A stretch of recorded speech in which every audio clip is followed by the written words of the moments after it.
Sebanyak 13 siswa di sekolah menengah pertama tepatnya SMP Negeri 1 Banjarmasin dinyatakan positif COVID-19 usai menjalani pembelajaran tatap muka. Akibatnya kegiatan belajar mengajar di sekolah ini terpaksa dihentikan sementara dan dialihkan ke pembelajaran jarak jauh atau PJJ. Dari pantauan media ini Senin pagi, petugas sekolah pun mulai menyemprotkan cairan disinfektan di kawasan sekolah hingga ruang kelas. Pihak sekolah menyebut hasil tracking siswa diterima pada Sabtu lalu, 12 dari 13 siswa diantaranya dipastikan sekolah tidak mengalami gejala, sementara satu siswa masih sempat mendapat perawatan di rumah sakit karena demam. Sementara mereka yang terpapar COVID-19 ini diketahui sudah menjalani vaksinasi dosis 2. Itu kan sudah beberapa hari izin tidak bisa berhadir ke sekolah karena sakit. Cuma sakitnya itu tidak diberitahukan apa. Mungkin ada gejala batuk. Nah itu.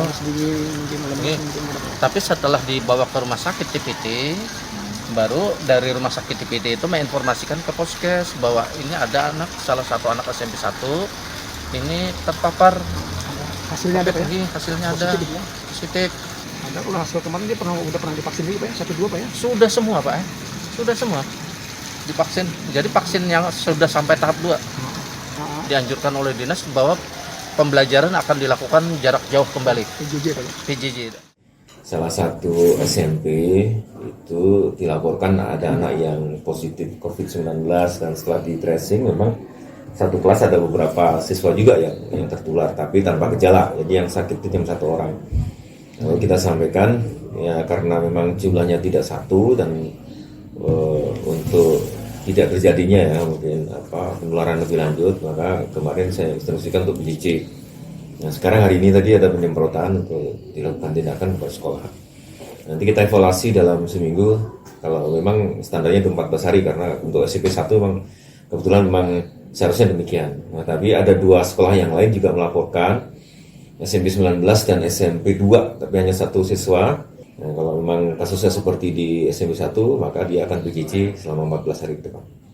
Oke, di SMP 1 itu berapa banyak, Pak? 13 orang. Yang positif? Iya, yang 13 orang. Nah, saya kalau menurut penjelasan dari kepala sekolah sih sudah vaksin. Ya, mungkin varian yang mana ya nggak tahu ya. Selain SMP Negeri 1 Banjarmasin, Dinas Pendidikan Kota Banjarmasin menyatakan ada 2 sekolah lainnya yang terpaksa menjalani pembelajaran jarak jauh, di antaranya SMP Negeri 19 dan SMP Negeri 2 Banjarmasin yang masing-masing 1 orang dinyatakan positif. Dari Banjarmasin, Alif Hidayatullah, K1net.